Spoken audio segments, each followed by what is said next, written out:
Bismillahirrahmanirrahim.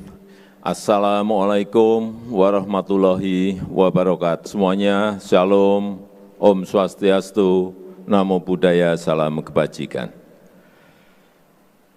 Yang saya hormati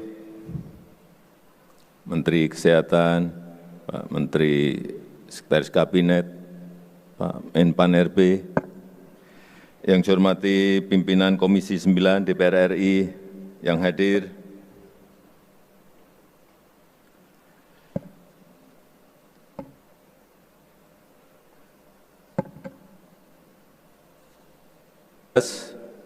pagi hari ini hadir semuanya.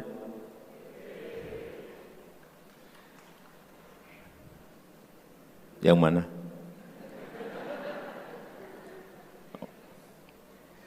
Yang saya hormati Kepala Dinas Kesehatan Provinsi, Kabupaten, dan Kota.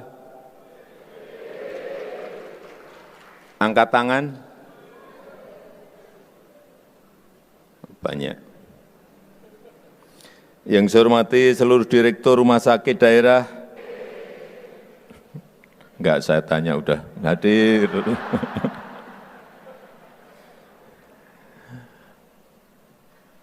Pimpinan lembaga-lembaga internasional yang juga hadir pada pagi hari ini,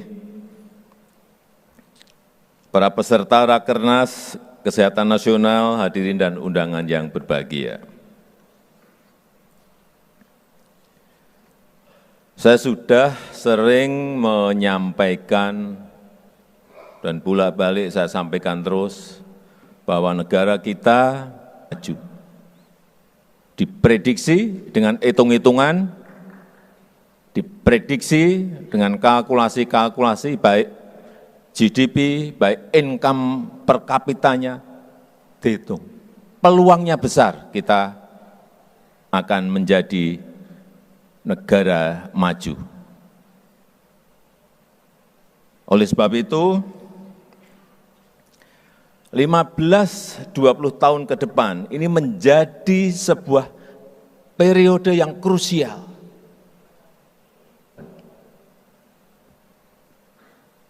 Semuanya harus mengerti dulu masalah ini. Puncak bonus demografi itu ada di tahun-tahun 2030-an. Dan 68% dari penduduk kita berada di usia produktif. Ini kesempatan besar. Dan peluang itu biasanya hanya terjadi sekali dalam peradaban sebuah negara. Tidak muncul 2 kali, apalagi 3 kali ke negara maju. Tapi kalau tidak, mohon maaf, negara-negara di Amerika Latin, itu tahun 50, tahun 60, tahun 70 sudah menjadi negara berkembang. Tetapi karena tidak bisa menggunakan peluang yang ada, sampai saat ini juga tetap menjadi negara berkembang. Ini tidak boleh terjadi, menjadi hal yang sangat penting. Kunci, sangat fundamental. Seperti tadi disampaikan Pak Menkes, pinter, tapi enggak sehat mau apa? Jangan ditepuki, enggak sehat kok. Dan Bapak Ibu semuanya yang hadir pagi hari ini memiliki peran yang sangat signifikan untuk bagi Indonesia emas, dan peluang itu jangan dibiarkan hilang sia-sia. Karena kita tahu kita masih punya PR besar. Stunting, ya sudah turun dari 10 tahun yang lalu 37,6, turun kemarin akhir tahun di 21,5%, tahun ini 14%. Tapi saya hitung-hitung, ternyata juga enggak mudah. Tapi enggak tahu kalau dalam kesempatan setahun ini bisa kita capai 14%. Karena ini pekerjaan yang harus terintegrasi.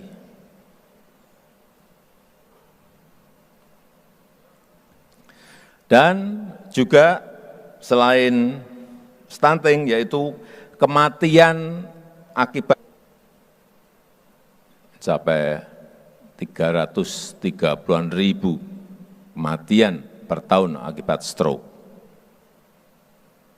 Kemudian juga jantung,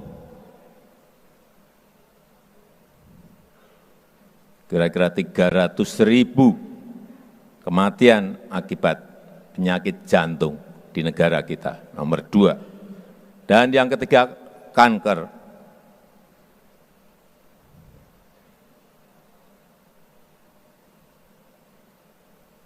Inilah pekerjaan puskesmas sekarang ini sudah dikirim alat-alat lab, USG, EKG untuk mengatasi sedini mungkin hal-hal yang tadi saya sampaikan. Barangnya sudah datang belum ya? Sudah? USG, EKG. Saya sekarang setiap ke daerah, secara sampling saya langsung masuk ke rumah sakit. Bukan karena sakit. Masuk ke RSUD. Masuk ke rumah sakit milik pemerintah pusat, pemerintah provinsi, RSUD milik kabupaten dan kota, masuk. Saya hanya ingin memastikan bahwa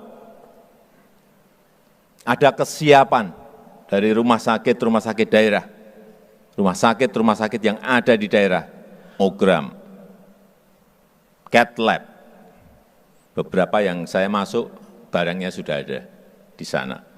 Tapi saya lihat ruangannya kadang-kadang belum mendukung, alatnya puluhan miliar, ruangannya apa ya, ruangannya kurang bagus lah gitu. Mestinya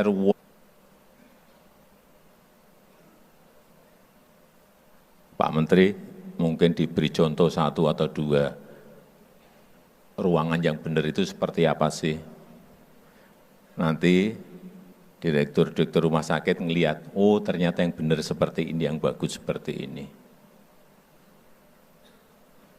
Dan juga RSUD di provinsi yang saya lihat juga sudah dikirim Linax, MRI, memang belum semuanya. Karena ini menyangkut juga persiapan SDM, persiapan anggaran kita.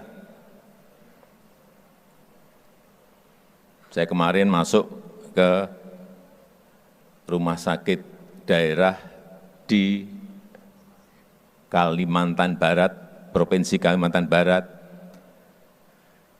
di Kabupaten Mempawah. Dirutnya ada enggak? Hadir?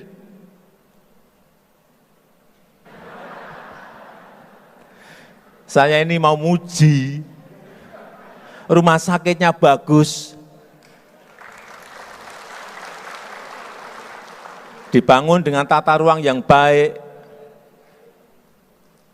Baru nanti setelah dipuji gini, tunjuk jari saya, Pak. Bagus, tata ruangnya bagus, sinar dari luar juga masuk sangat bagus. Dan yang saya harus acungi jempol, rumah sakit itu lebih, itu semuanya dari APBD.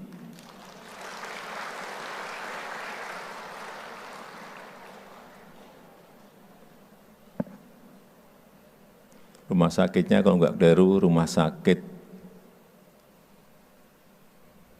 Rubini.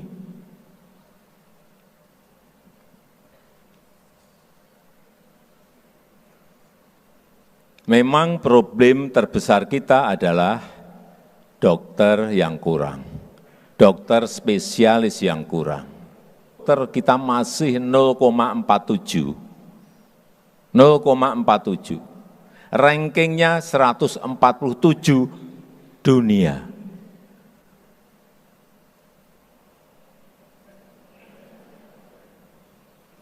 Rankingnya seperti itu. Kita harus tahu.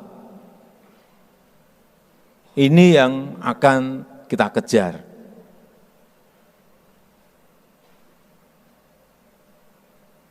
Oleh sebab itu perlu yang jangka menengah di bidang kesehatan.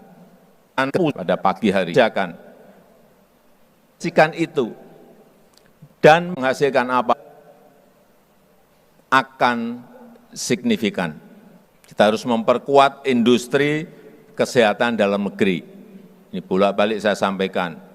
1 juta lebih warga negara kita Indonesia berobat keluar negeri, Amerika. Dan kita kehilangan 11,5 miliar US dollar. Kalau dirupiahkan 100 tidak mau berobat di dalam negeri. Dan pasti ada sebabnya kenapa enggak mau berobat. 20% bahan produksi farmasi masih impor. Kemudian 52% alkes kita, malah tadi yang saya sampaikan tadi mungkin belum, tapi urusan misalnya hal yang kecil harus kita berani.